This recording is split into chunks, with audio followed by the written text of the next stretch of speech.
Thank you very much, everybody. And we have to save our country. God bless you all. God bless you all. And I never thought anything like this could happen in America. Never thought it could happen. The only crime that I have committed is to fearlessly defend our nation from those who seek to destroy it. From the beginning, the Democrats spied on my campaign. Remember that? They attacked me with an onslaught of fraudulent investigations. Russia, Russia, Russia. Ukraine, Ukraine, Ukraine. Impeachment hoax number 1. Impeachment hoax number 2. The illegal and unconstitutional raid on Mar-a-Lago, right here. They're lying to the FISA courts, the FBI and DOJ relentlessly pursuing Republicans, the unconstitutional changes to election laws by not getting approvals from state legislators, the millions of votes illegally stuffed into ballot boxes and all caught on government cameras. And just recently, the FBI and DOJ, in collusion with Twitter and Facebook, in order not to say anything bad about the Hunter Biden laptop from hell, which exposes the Biden family as criminals and which, according to the pollsters, would have made a 17-point difference in the election result. And we needed a lot less than that, like about 16.9. It would have been in our favor, not my favor, our favor, because our country is going to hell. And we remember the 51 intelligence agents who said Hunter Biden's laptop was Russian disinformation. It didn't exist. It was Russian disinformation. Remember that? And that was all confirmed strongly by the FBI when they all knew that it wasn't Russian disinformation. And so much more. Our elections were like those of a third world country. And now this massive election interference at a scale never seen before in our country, beginning with the radical left, George Soros-backed prosecutor Alvin Bragg of New York, who campaigned on the fact that he would get President Trump. I'm going to get him. I'm going to get him. This is a guy campaigning. He wanted to get President Trump at any cost, and this before he knew anything about me, didn't know a thing about me. He was campaigning. As it turns out, virtually everybody that has looked at this case, including rhinos and even hardcore Democrats, say there is no crime and that it should never have been brought. Never have been brought. Everybody. Even people that aren't big fans have said it. They said this is not the right thing to do. It's an insult to our country, as the world is already laughing at us for so many other reasons, like our open borders, our incompetent withdrawal from Afghanistan, where we left behind American citizens, $85 billion worth of the best military equipment in the world, lost 13 magnificent young lives, and far too many to mention that are so badly hurt with the loss of arms and legs and facial obliteration. The most embarrassing time in our country's history, in my opinion. Then our give up on energy independence and even energy dominance. We're going to be dominant within 6 months, more than any other nation times 2. We had this all just 3 years ago. Our raging crime statistics, if you look in Democrat-run cities, numbers the likes of which we have never seen before. The open threats by various countries of the use of nuclear weapons, something never mentioned or discussed by outside nations during the Trump administration, and which could very well lead under the Biden administration's leadership to an all-out nuclear World War III can happen. We're not very far away from it, believe it or not. an economy that has been crippled by the biggest inflation we have seen in more than 60 years, and a military that I used to defeat ISIS in 4 weeks. They said it would take 4 years, 4 weeks, to kill al-Baghdadi and Soleimani, that has now gone woke at the top levels by trying to indoctrinate everyone down to the lowest ranking patriot. But now they have really stepped up their efforts by indicting the 45th President of the United States, who received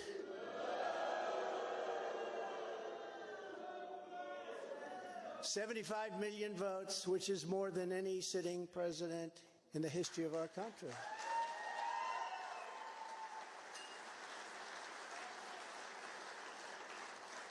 And in the wings, they've got a local racist Democrat district attorney in Atlanta who is doing everything in her power to indict me over an absolutely perfect phone call, even more perfect than the one I made with the president of Ukraine. Remember, I kept saying, that's a perfect call. This one was more perfect. Nobody said, sir, you shouldn't say that. Many people on the phone were hung up in disgust because of something I inappropriately said, because nothing was said wrong. In fact, at the end of the call, we agreed to continue our conversation about election fraud, and election fraud specifically in Georgia at a later time. Many people on the phone, including lots of lawyers, nobody found anything wrong with that perfect call until a book promotion tour many months later. All of a sudden they say, you know, I remember Trump making a call. Let's look at that. This fake case was brought only to interfere with the upcoming 2024 election, and it should be dropped immediately.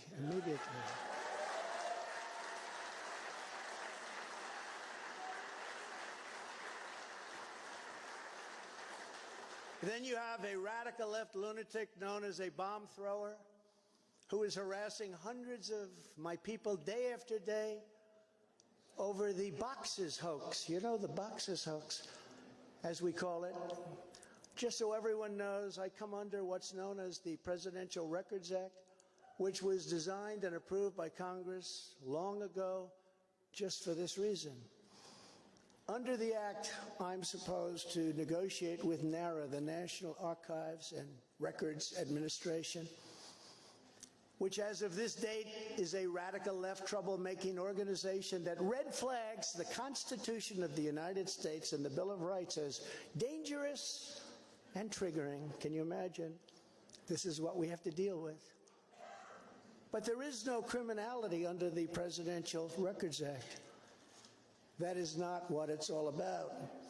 We were negotiating in very good faith, proper way, in order to return some or all of the documents that I openly and in very plain sight brought with me to Mar-a-Lago from our beautiful White House, just as virtually every other president has done in the past.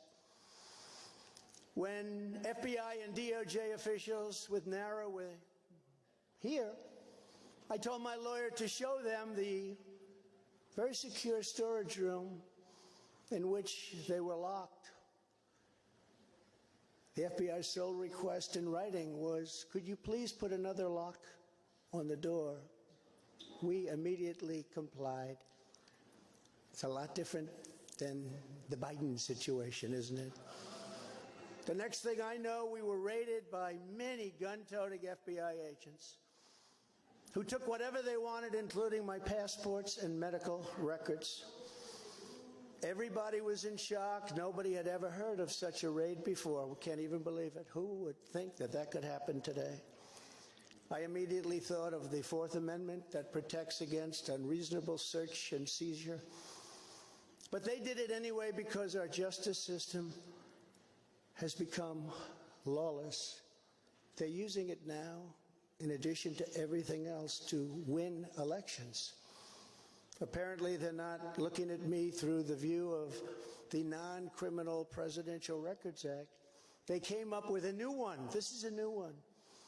And they're looking at me through the Espionage Act. Think of that. How does that sound? Of 1917, where the penalty is death. Even though that has absolutely nothing to do with openly taking boxes of documents and mostly clothing and other things to my home, which President Obama has done, the Bushes have done, Jimmy Carter's done, Ronald Reagan has done. Everybody's done. In fact, Hillary Clinton got rid of 33,000 emails, and that was okay. But nobody's done it like Joe Biden. This lunatic special prosecutor named Jack Smith, I wonder what it was prior to a change, who others of his ilk say he is even worse than they are, is only looking at Trump, yet Joe Biden took massive amounts more documents, even removed many boxes to Chinatown. You believe that? Just got $10 million from China. Where did that come from? I guess they were banking on Hunter's expertise and had others stored in unsecured offices in Pennsylvania and strewn all over his garage floor where his now very famous Corvette is also stored. All over the floor, including classified documents. But that's okay. Perhaps most importantly, he has 1,850 boxes in Delaware, which he is refusing to give up. But isn't that real obstruction? That's obstruction. As president, I have the right to declassify documents, and the process is automatic. If I take them with me, it's automatic, declassified. Biden was vice president. He had absolutely no right to declassify as vice president. He doesn't come under the non-criminal Presidential Records Act. He comes under the very criminal Federal Records Act, unfortunately for him, but it's not going to matter because they don't follow the law, which has very severe penalties. He had classified documents that he took while he was a senator, which is absolutely inexcusable, and other senators, including Democrats, are outraged.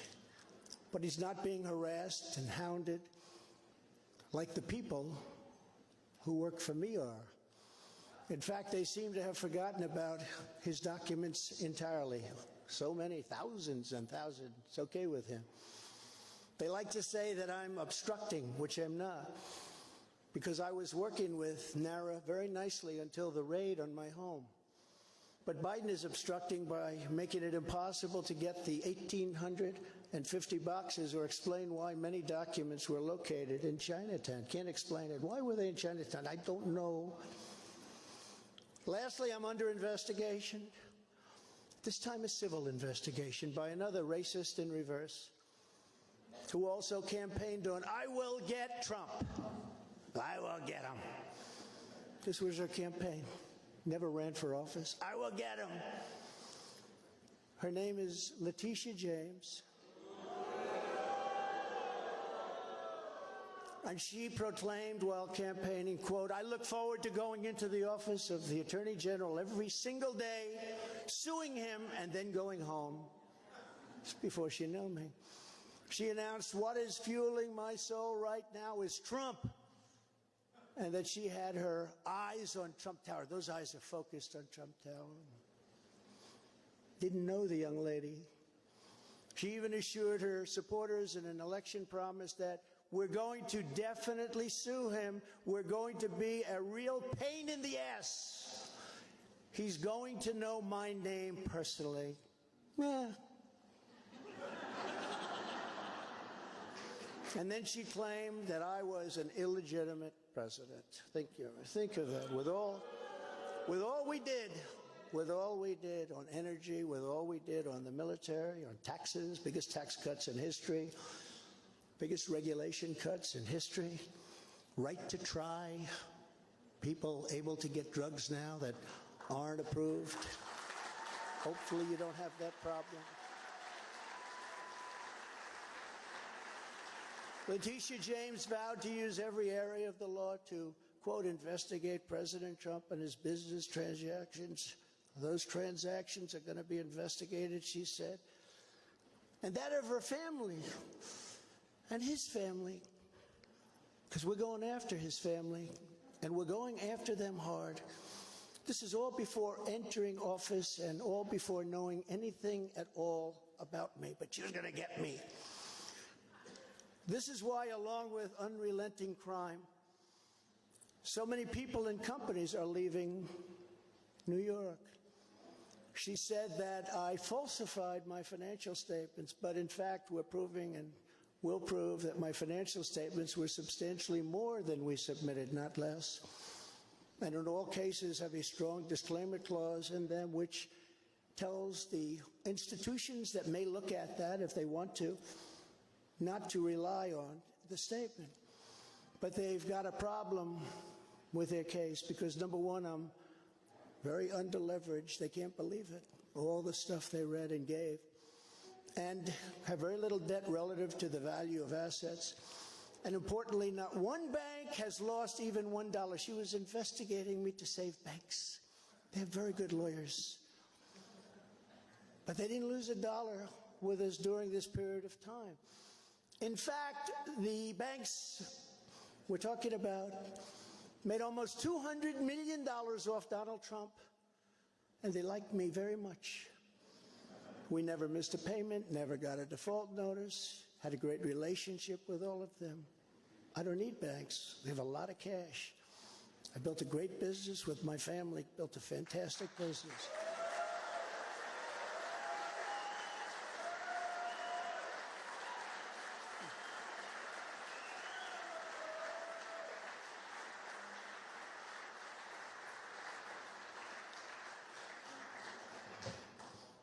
I have a son here who's done a great job, and I have another son here who's done a great job. Tiffany. And Ivanka, and Barron will be great someday. He's tall. He is tall, and he's smart. But I have a great family, and they've done a fantastic job, and we appreciate it very much. They've gone through hell.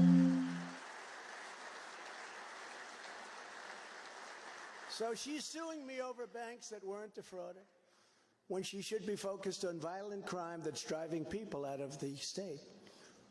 This is a persecution, not an investigation.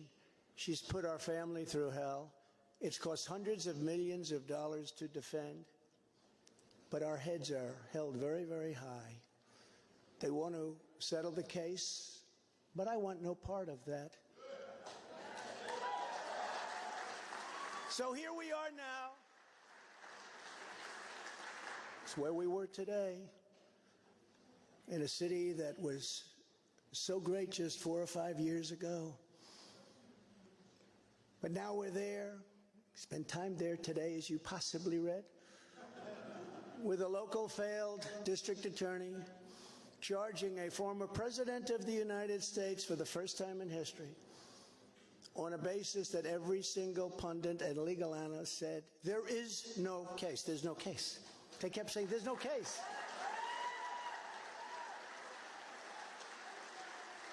Virtually everyone. But it's far worse than that, because he knew there was no case. That's why last week he delayed for a month and then immediately took that back and threw this ridiculous indictment together. Came out today, everybody said, this is not really an indictment. There's nothing here. My lawyers came to me and they said, there's nothing here. They're not even saying what you did. The criminal is the district attorney because he illegally leaked massive amounts of grand jury information, for which he should be prosecuted, or at a minimum, he should resign. And Alvin Bragg's wife confirmed a report that claimed her husband has Trump nailed on felonies.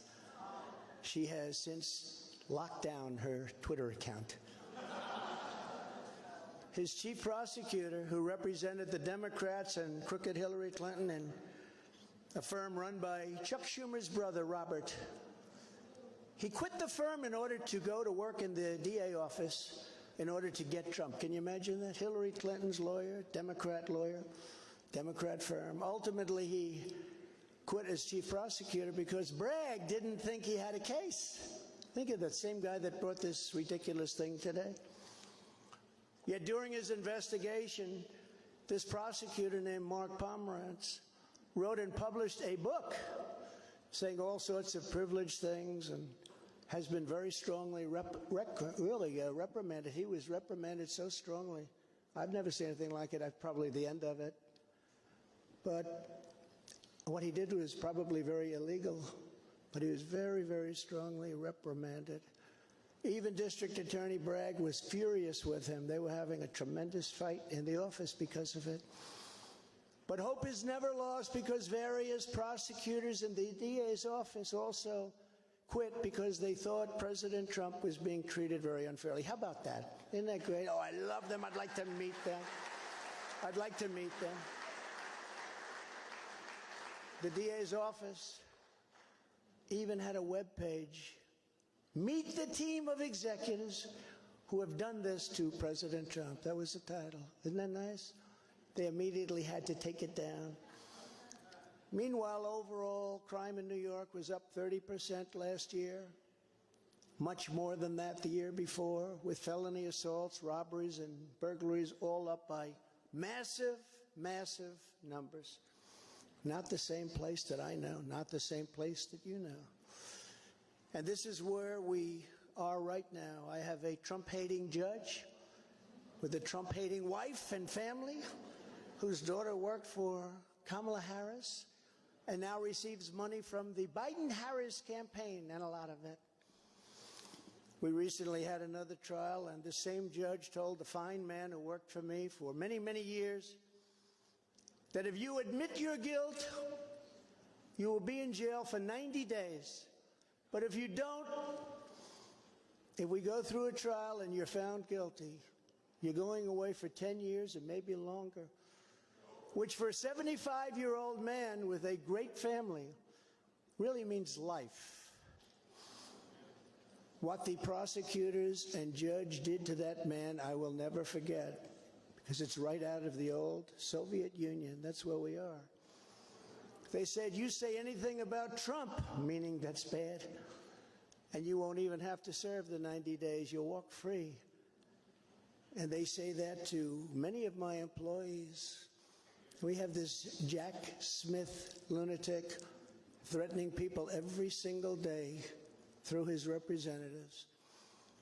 They're threatening jail terms. But talk about Trump and you'll go free. This is where we are as a nation. Who would have thought they can't beat us at the ballot box, so they try and beat us through the law.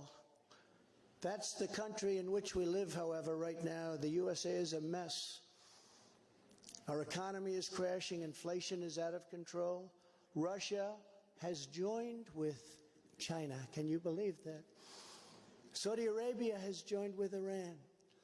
China, Russia, Iran, and North Korea have formed together as a menacing and destructive coalition. Would have never happened if I were your president. Would never have happened.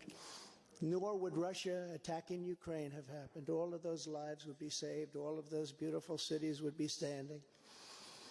Our currency is crashing and will soon no longer be the world standard, which will be our greatest defeat, frankly, in 200 years. There will be no defeat like that. That will take us away from being even a great power. If you took the 5 worst presidents in the history of the United States and added them up, they would not have done near the destruction to our country as Joe Biden and the Biden administration have done.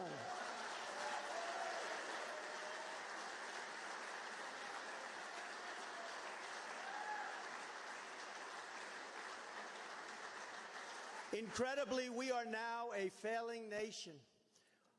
We are a nation in decline.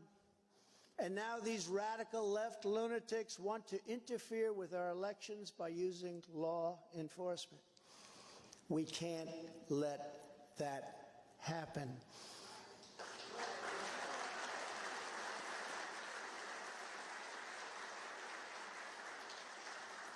With all of this being said, and with a very dark cloud over our beloved country, I have no doubt, nevertheless, that we will make America great again. Thank you very much. God bless you. And God bless America. Thank you very much, everybody. Thank you.